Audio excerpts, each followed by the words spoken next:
Welcome, everybody. This is a humorous history podcast, and we are the Goofy Historians. We're not real historians or comedians, but we hope that this is mostly true and somewhat funny. If you enjoy this show, please remember to hit subscribe. And our motto is truth if possible, but humor at all costs. There you go.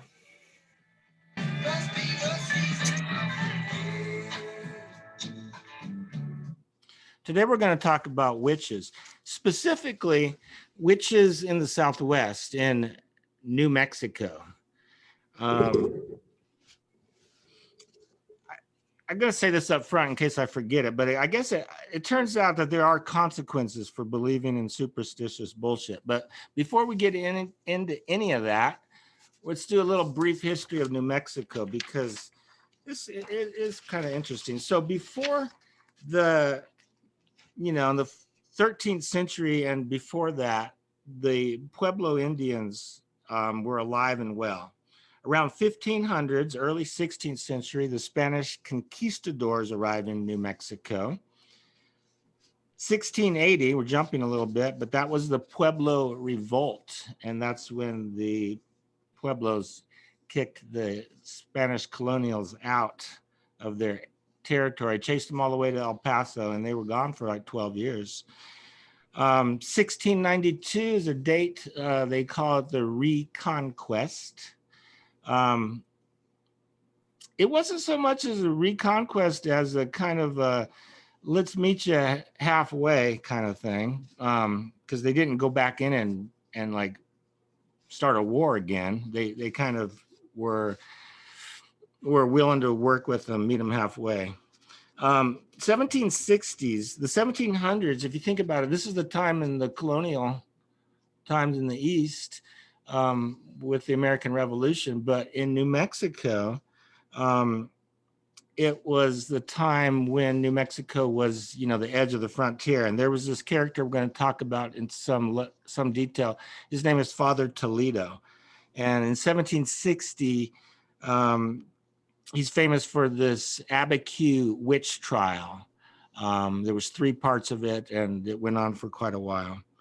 1770s, the Plains Indians were just a force to be reckoned with. The Utes, the Comanches, they had horses, they had guns, and they knew how to use them, and they wanted to trade. And when you wanted to trade, and when the Comanches wanted to trade with you, you didn't have much of a choice. Better have something to trade. You better have something to trade.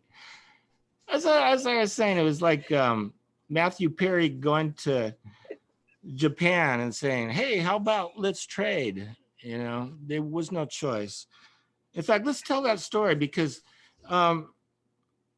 so the Comanches have a bunch of Navajo children that they want to trade, that they have, slaves, and the colonial, the Spanish were like, no, we don't do slave trading.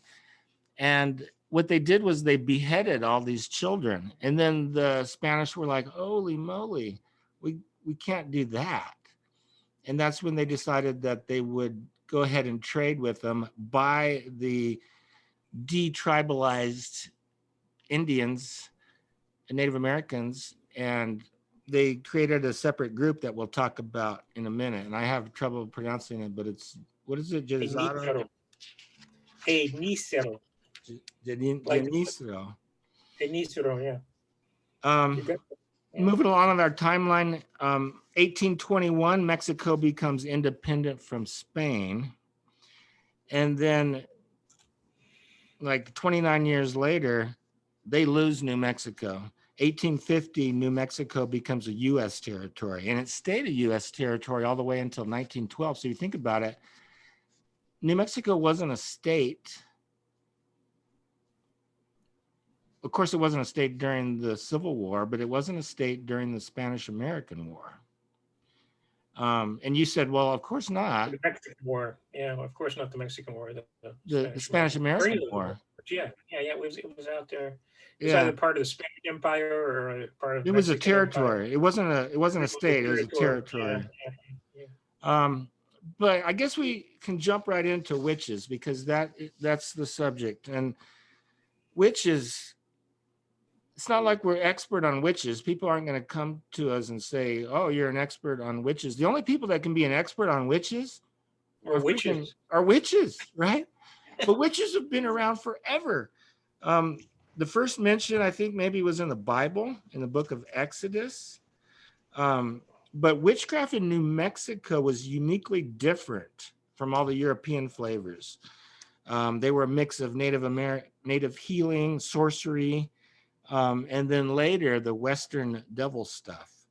Um, but prior to the Europeans coming to um, the North American area, there was no. There was in fact witchcraft. They did have witchcraft, but it wasn't. They didn't have a devil. They didn't have a need for a devil. It wasn't until the Europeans got there that that they started to grasp what the devil was. In their view, everything is connected, which I totally subscribe to that. But I don't know why do why is New Mexico so different? You know, we were going to talk about the difference between the Salem witches and the New Mexico witches, but I don't know that much about the Salem witches. I know more about the New Mexico witches because this book is awesome. Witches now, yeah, yeah. Abiquiu book and these other books. Yeah, I mean that's the thing. You should say people should I know buy about. buy the book, but this book, I mean this is a very scholarly book, and it takes a while to get through it. But you can buy it just for the Glenn Strock's illustrations. The illustrations are great. You could True. just buy it for that, and it's worth the money. And you could just cut out those illustrations and put them on your wall, or take a picture of it and put it as a screensaver on your phone or something. I know it is Yeah, yeah, hilarious. they're really good, and they're all through the book, right? You sort of illustrating what these guys are talking about. I don't know if Glenn actually read the book, but he got the basic ideas, and it's pretty very good, very good. And I wonder his who. Anyways, so this is about the witches of Abiquiu, right? And this is so a lot of people believe that the Salem witch trials were the last of the witch trials, Right, right? but they Like it was weren't. 1690, that was the last one, but it's not true. It was actually the Abiquiu witch trials, right? The difference is it wasn't the United States back then when they were going on. So maybe 1690 is the last witch trial in the United States that was part of the United States when they took place. But the Abiquiu was almost what, 70 years after that? I think 50 years, something like six. Yeah, It about could have been 70 years. 1690, well, to 1690, no, maybe about 60, 70 years. So it was a while after that. But the Salem witch trials were very Protestant, right? They were very Protestant witch trial, where the Abiquiu is a very, very Catholic witch trial. And the Catholics always have a lot more personality than, than the Protestants. It was so crazy, this character, Father Toledo. He so wanted to have a confrontation with the devil. He wanted it so bad. He figured, I think, that like, wow, if he could pull this off, he's going to be like Martin Luther King famous or something. But he He didn't quite. didn't. He just was. They had the Native Americans had Father Toledo running around in circles. They were bewitching him. They were pulling stuff out of him. They were, you know what? And I gotta think. Yeah. So he had, so I mean, this was what, 1750 or 60. something. So they didn't, or at least at this point in New Mexico, they didn't have like a germ theory of disease yet, and they certainly didn't understand viruses. So what was going through was like a COVID virus of 1756, right? But they didn't know that. So they just had this witch theory of diseases. So anytime basically anybody got sick, right? And they were healthy like the day before, they don't know that they had botulism or something. All they know is that they got sick, and it's probably because someone gave them an evil eye. Um, and then when you have all this clash of religions, right? Like you said, the Catholics are very very linear and very bipolar in their beliefs, right? Either you're good or you're bad, right? You're the devil, you're with the devil, or you're with Jesus and Mary, right? Uh, so it's a real dichotomy of their beliefs, and time was very linear for them. God created the universe, 6,000 years ago, and it's going to end like tomorrow when Jesus comes back, right? And things happen in between, where um, the Native Americans who have been there in New Mexico for like 10,000 years before the Spanish show up and say, well, we know the truth, right?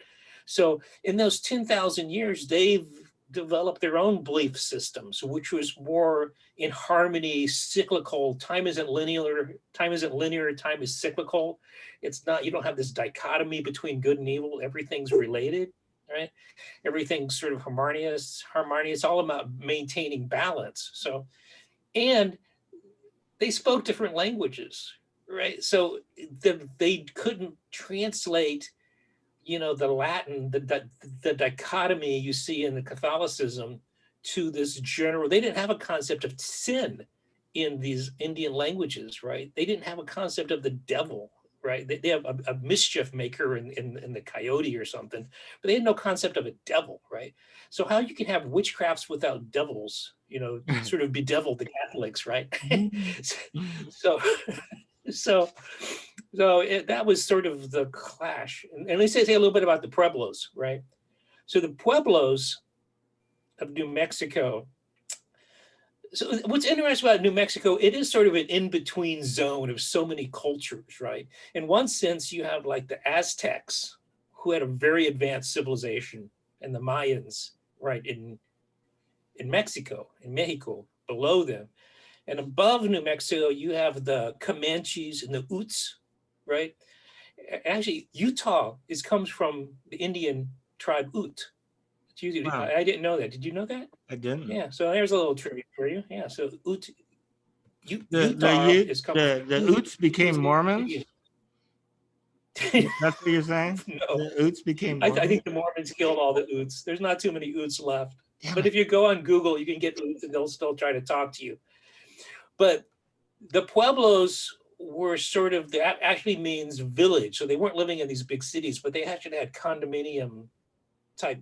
They were living in semi-sedentary houses, right? So they didn't know, they weren't the Aztecs, they weren't the Apaches and the Navajo or the Comanches who were like in the hunter-gatherer phase. They were like in between. So they were the Pueblos, they were the villages. They lived in these villages along the Rio Grande, right?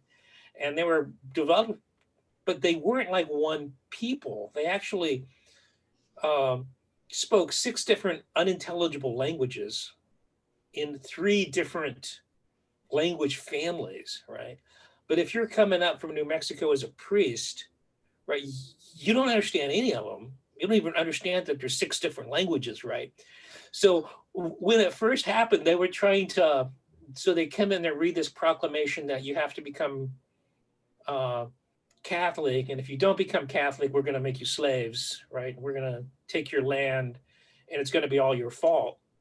But they gave this proclamation in Spanish, so the Indians are going, yeah, they're kind of like nodding, right? And when they set up their church, they actually said their mass in Latin, and then they had a preached in translator guy. Spanish. Yeah, then they translated some in. They was preaching in Spanish, which was translated to the Indians in Ute, and the Pueblos didn't speak Ute. They spoke one of their other 6 languages, so they're just going, we have no clue what you're going on. No clue. But the Pueblos actually broke down and learned Spanish because they already had 6 different languages, right? So they were used to being bi and triple lingual, right? So learning Spanish wasn't a problem for them. So they learned Spanish, which is why the Franciscans never bothered to learn any of their languages, right? But that left the whole thing up to the interpretation of the Indians, how this Catholicism is going to be understood, basically, right? So it was an interesting sort of so there's a lot of times the Catholics have actually thought they were converted. They had converted these Indians, right? Until somebody actually learned one of the Indian languages and spoke to him in the original language, and they realized that they had totally missed the point, right? It's like, no, the devil isn't coyote, right? Right. And uh, but Yeah, it was there's definitely lost in translation. That would have been such a difficult task. But Father Toledo was up to it. He was in good shape when he got there. He had already been to some of the 40, 42, yeah, relatively young man. Yeah. he got Yeah. to visit some of the other pueblos, and then when he got to Abiquiu, things just started to go south for that poor guy, man. They I can't even. It went on for so long, and everybody turned into a freaking witch in Abiquiu. They're like, "I'm a witch," and everybody was confessing. There are names. There's 100 and some names of some of the people that confessed to being witches. You were like, "I confess," but it was so confusing because they're like, "Oh yeah, I confess doing witchcraft, but the devil made me do it." So it's not my fault, according to what you're saying. And then they're like, oh no, what? And then so basically what it turned out, in my view, yeah, they did have some native healing practices and stuff like that. But I think that the Native Americans were just, as a way to rebel against the Spanish dominance, witchcraft was the was one thing that they could all agree on. So all of a sudden you can start bewitching people you don't like. In fact, the Father Toledo's own maid was bewitching. She wasn't bewitching him. She was trying to poison him. She put the dragon's blood in his food. I'm bewitched you. No, you didn't bewitch anybody. You're poisoning them. And he was all messed up for a long time. And that's what they would do, these unexplained illnesses. Everything was unexplained because either it was botulism or somebody was trying to poison you. There's this one character in here, Vicente Trujillo. This son of a gun, they finally had him in prison in Santa Fe for suspected of murdering like 20 people. And at the end of the day, he got off scot-free. And the thing is, like, he didn't really try to murder anybody. He was a sorcerer. He's probably trying to heal them, and they died because whatever was going through there. But the funny thing about this character, and there's a ton of characters, but this guy Trujillo, he after they couldn't figure out any real punishment, they let him go, but they said, "Don't go back to Abiquiu." And he went back to Abiquiu and stole their cross. That's right. So he not only went back to Abiquiu, he got a job at the church and started doing shit. This guy was great. I love him. But Father Toledo was just, he had his heart in the right place, but he was just way too crazy. And the governor. So it wasn't only witchcraft; it was also devil possession, right? Oh my God, the devil possessed by the devil, right? That was bullshit. And they had to keep those. They had. Oh, that was really bullshit, because, and they had to keep the two separate, right? Because you can't take someone to the Inquisition for devil possession because, well, it's the devil. You'd have to take the devil to the Inquisition, right? Right. So, but with these devil, the devil started. It was fun. It was funny, right? So Father Toledo talks to one of this lady who's talking for the devil, and he says, "Well, if you're the devil, talk to me in Latin." Right. And he says, "Well, I'll talk to you in Latin, but I don't want to right now. I'm going to talk to you in Latin later." He goes, and Dr. Toledo goes, "Well, okay, as long as you know Latin." He goes, "Yes, I know Latin, right? I know Latin." Hilarious. Yeah, and then he goes, then the devil starts ratting out all of her neighbors, right, who were being jerks, right? You know, and pointing out all these like sites that there were demons, and he says, and Jaime's down the street better start praying for his uncle in purgatory because his father in purgatory is like, and Father Toledo's writing all this stuff down. And then he tries to like, and then he finds out he can get all these information about the witches from the possessed people, right? Right. So the possessed ladies were saying, well, there's these caves up in the mountain where they're getting these rituals, and there's like these stone tigers or something. What is Stone it? Lion. Yeah, A stone lion. the There's stone devil, lions, the and devil's so he helping goes up out. there what the devil's telling him, right?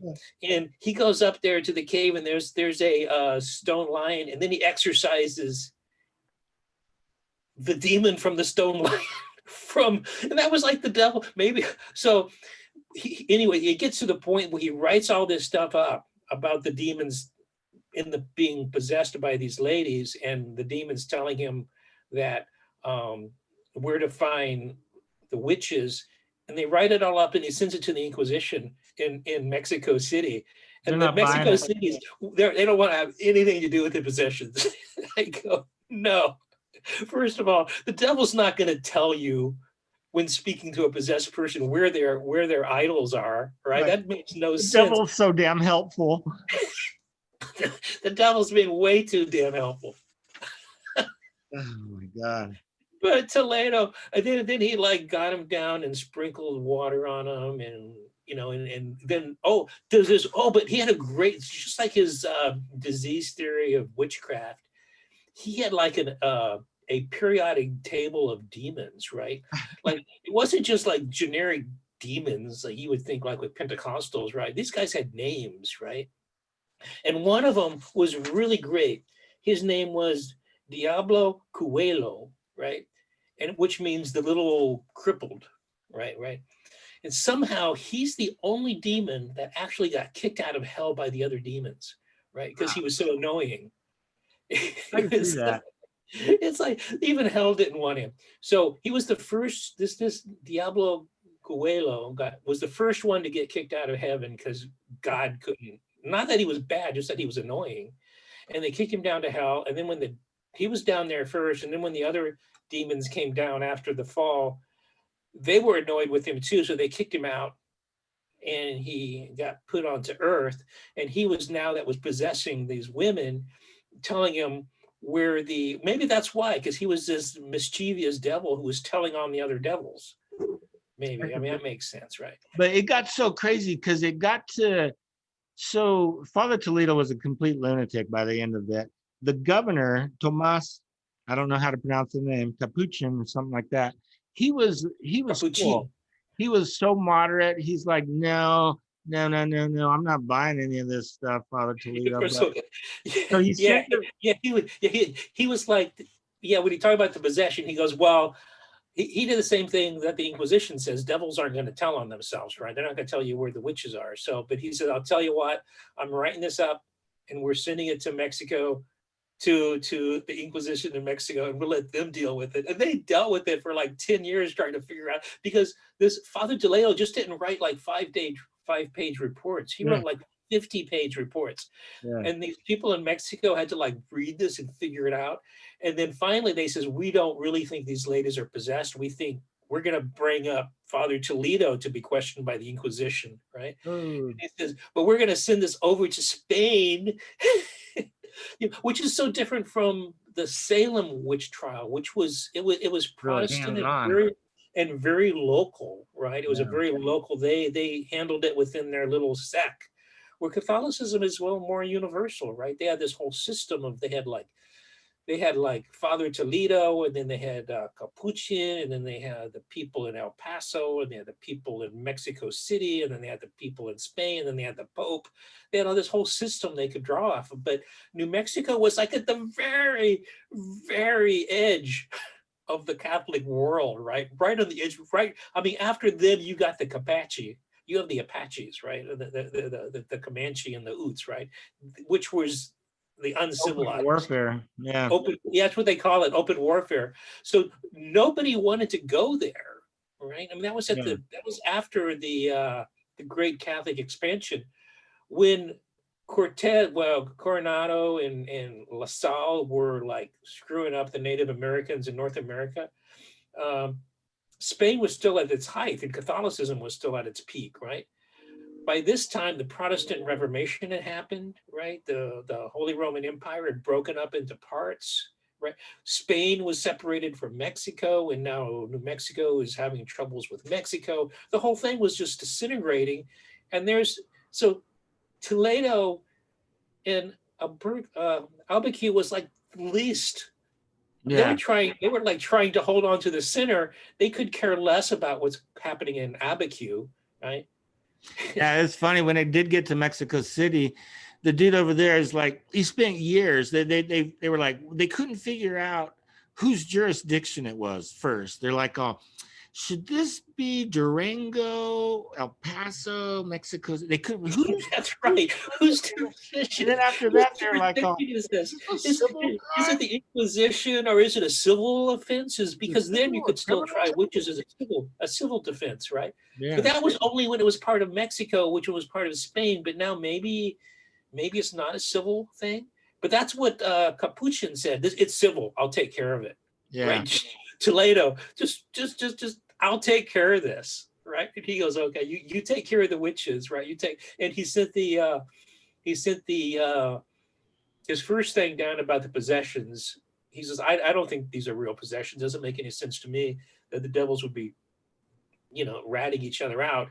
And then the people in Mexico said, no, we don't think it's, we're going to send it over to Spain. They're going to send it to the Vatican. And by that time, when Toledo found out he was the one being investigated by the Inquisition, all the possessions. There's no more need for exorcisms now. No, so there's no more possessions. Hey, that worked. It worked. And so Capuchin sort of took care of that. And then he also just took he goes, well, Toledo's having all this problem with sorcerers and witches. And he just says, well, who are the 7 main ones? We'll just round them up and bring them into Santa Fe. And then he did he wasn't asking for proof. He said, just give me names and I'm going to arrest them. So he took out the main sorcerers. So when the other sorcerers who were left sort of found out that, these people are being tortured up in Santa Fe, they go, well, we're not sorcerers. And so the whole thing's just sort of fizzled out without there ever being an Inquisition, right? Yeah, and there wasn't really so much. No Grand Inquisitor ever came down, and there was never even a trial. Yeah. Although we should mention that there were several of the Genizaros that did die in prison. They did. There was like 5 of them who died in prison. Yeah. So that's not because they were accused of witchcraft, but they were there because they were accused of witchcraft, but they never were proved of.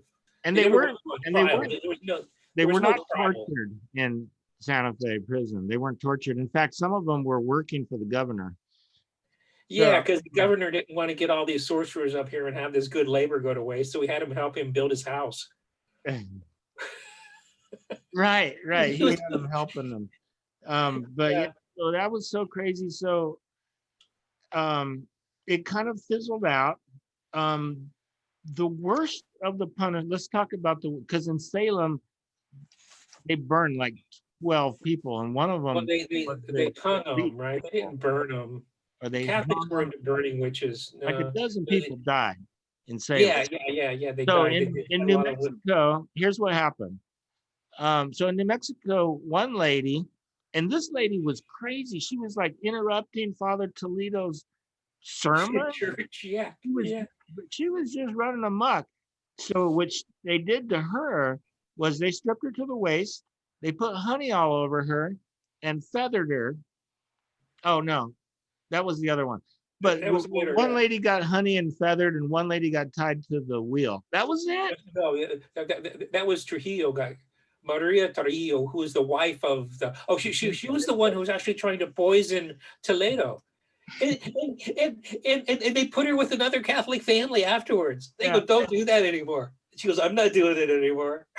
I was just in Toledo because he was such an asshole to me. I mean, the reason he did it because Toledo was doing some corporeal punishment on one of the Indian boys or something. Yeah. She was gonna probably justified every little thing. Oh yeah. They didn't believe 90% of it. I don't think they were just throwing the Catholics a bone. It's like, we'll confess. What do you want us to say? We'll partially confess here and there. And when Father Toledo took his little expedition out and destroyed their little sacred monuments and writings, he wrote a cross on their drawings. They didn't care. because it's not the thing, it's the place, right? Yeah, yeah, yeah, It's because like they're you more could destroy universal. the They're Native more like American harmony flag. between nature and stuff. Yeah, Yeah, yeah, so that's they right. He just did. He return did go back out there. after the possessed lady told them where these statues were, and yeah, and probably they were just. I mean, obviously they weren't possessed. They were telling Toledo what he wanted to know, right? And he Right. said, "Well, let's just give up one of these sites. We'll get him out of the city, keep him busy, right? And we can go on with our lives, right? Bewitching each other." Like they always had love potions too. If you weren't, Love potions if they and weren't trying stuff to to make kill you you, they were ride a trying bull to better. get you to love them, right? They The had women. they had special powers, Yeah, special things you could ride your horse better and stuff like yeah, that. yeah. Round up horses and cows and stuff. I mean, it all makes sense. Oh, we have that today, right? Right. But so yeah, it was so poor Father Toledo. He did go up to these caves and he actually found the stone lions, and he defaced the stone lions and he did the exorcism on the lion. Exercise the stone. Yeah, exercise the rock. Yeah, well, I guess Basically, there what was it some is. demon in the lion, and this little demon was pissed at him. So now this demon is without a lion, you know. And then they put like and there was like the petrographs on the wall, and Put a so cross on it. they put some crosses over the petrographs, and they said, Didn't "Well, bother the Native it Americans was at like all. solve that." Yeah, That was done. that's so funny. So it was like superstition fighting superstition, Oh right? I yeah, mean, that's what I was gonna say. So the Catholic superstition stuff was more crazy, way more crazier than the Native Americans weren't. It weren't. They were not really that superstitious. right, right. They would So be. so like the Catholics in Mexico City were actually becoming more like Catholics today, right? Yeah. They're not quite quite as into the superstitions as like Father Toledo was, and he was going, we just don't need this right now. We just got over, between the 13th century and the 15th century, over 80,000 witches were burnt in Spain, right? Much more than the Inquisition. So that he goes, we're trying to get over that, right? We're trying to get past that, right? Let's not bring up this whole thing all over again, right? We're trying to get people to forget that we ever did this, right? And now you want to start it all up again, right? We're not going to be burning witches in what to them was the modern age of enlightenment, right? The intellectual Catholics, as opposed to Toledo, which was off at the edge, facing this stuff, you know, Yeah. So the actually Inquisition didn't experiencing. really have a lot of power by the 1700s anywhere, right? I can't believe they killed that many witches in Spain, and they weren't witches; they were Jews or Moors. No, no. The Jews were taken care of by the Inquisition, but the Inquisition wouldn't do witches. It was very because you couldn't do witches in the Inquisition because technically they weren't Catholic. Oh, It's yeah. like the Inquisition was for Jews. Who were So, pretending to so, be so yeah, like in Catholic. 1492, the Catholics kicked out all of the Jews from Spain and all of the Muslims, right? A little bit after that, and they said, but you can stay and carry on your professions and keep your land and your money if you convert to Catholicism.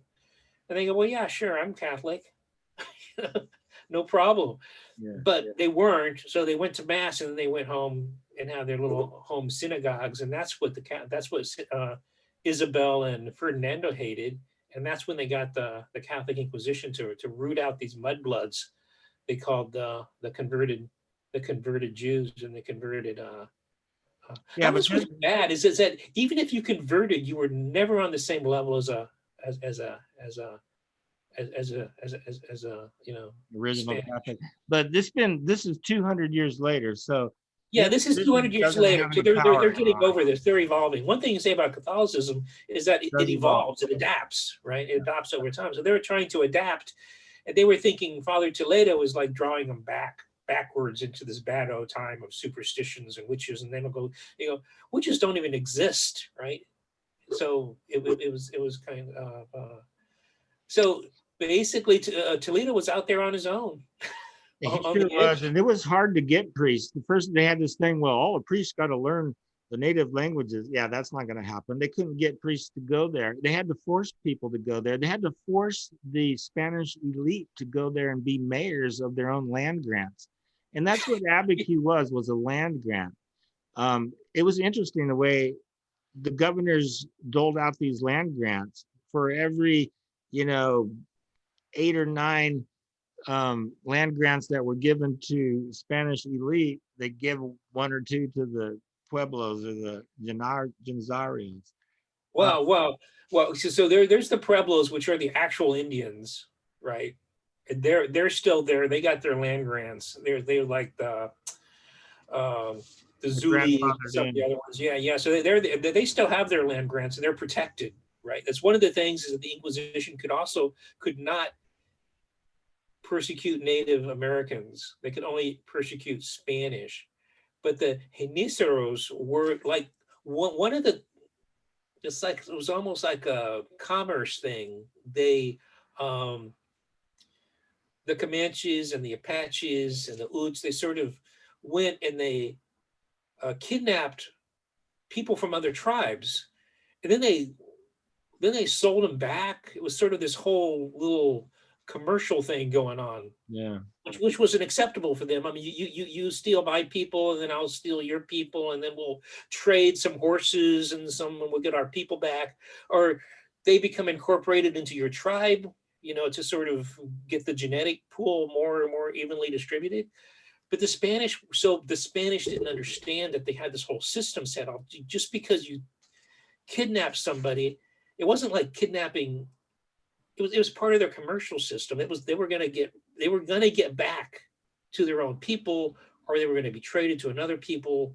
But the Spanish It didn't was realize slavery. that. And So just so call it so what it so is. so what happened is the Spanish. So the Spanish says, we better buy these people, because if we don't buy them, they're going to get their heads cut off. And there's other. So the Iniceros were Indians They were who were deep untribed. tribalized. They Deep were untribed. tribalized. They were like, so these cities were like, there were Apaches, there were Navajos, there were Comanches, there were Utes, there were all these different Indians living together, but no longer in a tribe. And a lot of them were in mixed blood with, the different tribes, or with Spanish. So they didn't belong anywhere. And they didn't belong in any tribe, and they didn't belong in the Spanish world. So they called them Geniceros to give a name. And that's actually the Genicero is the word for Janissaries. Have you ever heard of those? Yeah. That's what the Muslims had to fight. That was their professional fighting force. Yeah, which they went. And so the way the Muslims got, or the Ottomans got soldiers, they went and raided Christian kids, Oh, yeah. right? And then they took these kids really young and they treated them really well and let them speak multiple. They got them when they were like 13, where they spoke their native language, like German or Czech, whatever. But they were young enough to learn Arabic still fluently. So these people, so that's what the janissary. So Genicero is just a janissary in Spanish, right? So that's what these were. They were like people who were kidnapped at a young age and ended up not getting ransom. They ended up with the Spanish. They were They supposed to be actually became some of the they were best supposed to be end up fighters. ransomed by other Indian tribes, but they got ransomed by the Spanish, and the Spanish didn't know what to do with them, right? So they said, just go here to the city, and we'll convert you. We'll make you like a pueblo, because we can deal with pueblos, the Pueblo Indians, because they lived in cities. We'll just create this pueblo and give you a land grant. But since they weren't any tribe, they were never recognized. When the United States came through and recognized all these tribes, right, and gave them not plantations, what do you call it, reservations. The Genicero couldn't get one because they weren't a recognized tribe. They were just mixed people, and they weren't fully. Finally, I think they became Hispanic nowadays, right? They learned Spanish, they forgot all their native languages, and now they probably speak English, but they're still there. But so they lost their culture. Well, throughout the 18th century, the Abiquiu folks, they went back and forth. They would consider themselves Native American when that was And that beneficial was to them. convenient. And then they considered themselves Hispano when that was beneficial. But whatever it is, it still works because that land grant is still there and it's still managed by those people. And Abiquiu remains an awesome place. And that's where that artist is from. What's her name? What's her name? Georgia O'Keeffe. Yeah, Georgia O'Keeffe. She's like world famous artist. I don't know. I'm not really a huge fan of her. But anyway, yeah, Oh yeah, well, she's the one who made all like the cow skulls and stuff. yeah, Yeah, yeah. I guess. But anyway, so she is famous. So that kind of gets us back to the end of the Abiquiu witch trials and where Abiquiu is Well, today. yeah, which is funny because there never really was a trial in the There was end. no trial. It But was at the a end, trial. they had well for the possessed people, the Inquisition says we are going to have nothing to do with it, and then Father Toledo found out he was being investigated by the Inquisition because he was Catholic, and all of a sudden they disappeared. So that sort of solved that one. Right. Then with the the sorcerers and the witches, the brujas and the hechiros. Is that how you pronounce it? They finally put them in jail up in Santa Fe, and they put the one lady on a wheel. Remember that? Yeah, Trujillo. that's what we talked about Yeah, yeah, earlier. yeah, yeah. They took her out and put her on a wheel. That was like the torture that they ever got around to. Yeah, for And about then, 4 hours. yeah, They there didn't was like even 4 beat hours. her. They didn't like the wagon wheel wasn't going around. It was just sitting there. Yeah, they just Could have tied her to tied this her. wagon for 4 hours, and she says, "Okay, I give up. I'm a witch, but I'm sorry." And then all the Never other ones made says, it to it. "Yeah." Then they found out that she was lit off when she said they're sorry.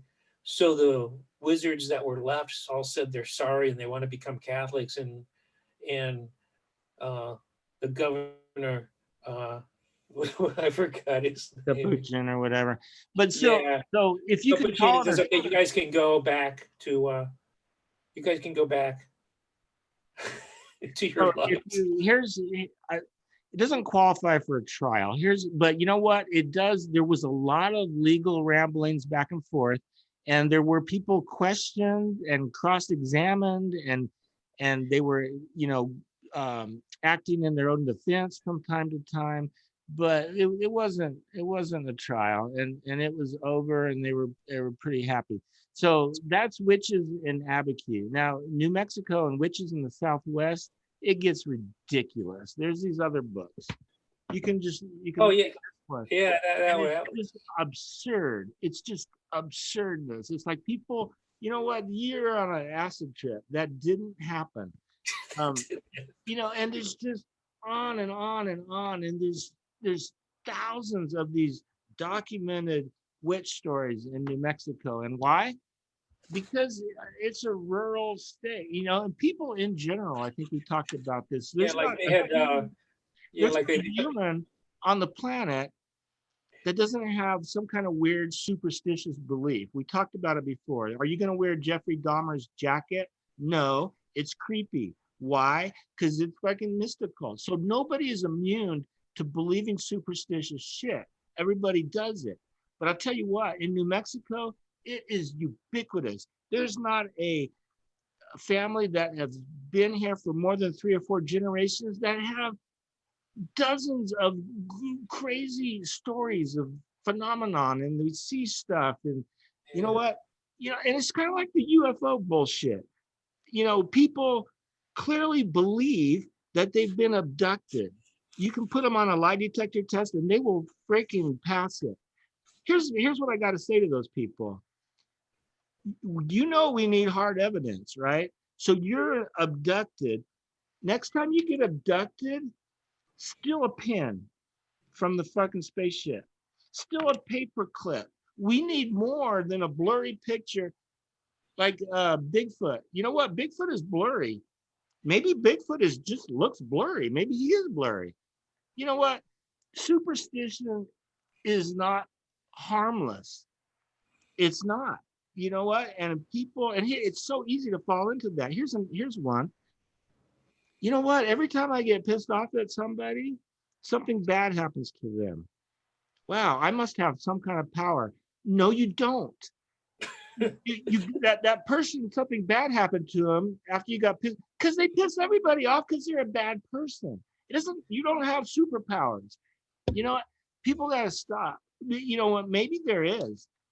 You know, maybe we live in a material world. And if we can just believe in that with the assumption that maybe we don't really know what the material is. But no, I don't think it's amusing.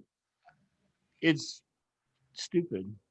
Yeah, We yeah. move I mean, on. it was very easy to believe. I mean, but I mean, if you're out in the desert, I mean, it's a little bit harder to justify nowadays, right?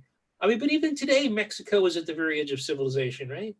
Yeah, I I mean, mean, it's these it's like endless you're on the land. horizons, What do they call it? The land of warfare, or the land of war, or something? the It's like, land of enchantment. but it's not what it's enchantment, but also it's a land where everybody goes there and buys guns, right? I mean, they're on the edge of something. They're on the edge Yeah. of civilization. They haven't. They it never really. So I mean, New Mexico was like the high water mark of the Spanish Empire, right? And then it receded, right? It finally it sort of disappeared into all these little like Mexico and Guatemala and everything. But New Mexico like became part of the United States, right? So it's sort of like froze in time. Now they have like six different Indian tribes speaking six different languages, and they have the Mexican, the Spanish, and now they have the Anglo showing up with their into the world Protestantism, right? It's like, I mean, that's why it's so enchanting. Oh, and also this, all of these religions are based on peyote, right? I mean, they're all Well, like there you go. hallucinating, right? We should have started. We should have opened with that because that We should have explains it. opened. I mean, this is not. I mean, when they say they're transformed into animals and fly around, yeah, if you take enough peyote, you're going to be flying. It's not a. I mean, it's not a big thing, and that with they were smoking a lot of weed, right? Now, marijuana was. I mean, this is 1700s, right? Before they didn't even understand germ theory, and they're smoking peyote, right? We didn't know that what a nervous system was or what was going on. So yeah, That could have been a lot of it the was just poisoning. rife. So I mean, if you took peyote and you went on these trips, you came back and you says I turned into a bird and flew to Santa Fe and back. I mean, why wouldn't you believe it? I mean, it's real. Well, I yeah, mean, absolutely is though. Yeah. Yeah, it is a weird place, but it has one thing about New Mexico that is kind of unique is that it is a unique place. It has its own heritage, and there's a lot of differences in people. I remember growing up here, and what what was weird is that it's great growing up in a rural environment, but it's bad because you only have one race of people. Everybody was now we would call them Hispanic, or there was white people or Hispanic people, but the Hispanic people, they separated themselves. This was in the 70s and 80s. Yes, I'm old. But it was the craziest thing because you would see somebody and they would be like, "Oh, my name is Chavez and I'm Spanish. I'm not Mexican." And then somebody else, Montoya, would be like, "Yeah, I'm a Mexican. I'm not Spanish." They had this huge like somehow the Spanish were above the Mexicans. You know what? You're all Hispanic, and none of you people that are calling yourself Spanish, you're not Spanish. You've never been to Spain. You don't. They don't even speak your language. But yeah, it was weird. It was like, oh, well, I'm Spanish. I'm not Mexican. And I don't know if that's just like a Southern New Mexico thing, because I was kind of like a white brown person. I was like, yeah, whatever. I don't care. Where's the black people? We never yeah, had. well, when New Mexico is divided, I mean, in the northern New Mexico, you have Santa Fe and Taos, and maybe a little bit of Albuquerque, which is more liberal and more blue and more like hippie-ish, right? Right. But then you get south of Albuquerque, you get to Socorro, and below that, you get all the well, the white trash and the militias, right? Going around thinking their world's going Well, to no, come to it's an end. We everywhere got we that's got not. got It's to help everywhere Jesus that's with boats. rural. Yeah, yeah. I mean, which is interesting when you talk about. I don't know. Do you know this? Usually, Christianity is like Christians and pagans, right? Like you're one or the other. One, if I mean, Christianity is a closed system, so you're either with God or you're with the devil. You can't just be like a human, right? Going, I'm just trying to make my way, right? I don't know. I'm not with the devil. I'm just trying to live, right? But they can't see it that way. You're either with Christ or you're with the devil, right? And pagan actually means from the country. Ah, there you go. That's what it means. Because when Christianity spread, Paul didn't go to the countryside. He went to Rome, right? Yeah. He went to Ephesus. He went to Athens. He went to Corinth, all of these cities. So it was a very city orientated religion.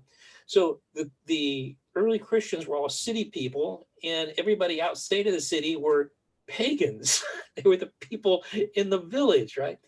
And so Christianity sort of grew up in the civil sort of society based upon Greco-Roman ethics, right? But now it's just the opposite, right? I mean, we Yeah. progressed to the point where flipped around. So now where the post-Christian society is happening in the cities, the progressives, the liberals, the people who are going to use their brains and their science, and all the red states are in the countryside, right? In Montana and New Mexico, and they all have their guns and their Bibles, and it's like, so the Christians are the new pagans. What I'm saying. That's true. That's true. Well, I don't really have anything more to say about the witches in New Mexico, but there's more. Oh, we have to talk about. I'll talk one more. We have to talk about Toledo in the end, right? Because he was Trujillo was cursing him, right? She was putting a hex on Toledo so he would die, right? And Capuchin finds out, and he says, well, he takes Maria Trujillo to Toledo, and he says, have you been poisoning him? And she goes, well, yeah, I'm sorry, I won't do it again. He says, well, cure him. And Right. and father goes, please cure me, right? So he ends up being cured, not by crucifixes and holy water.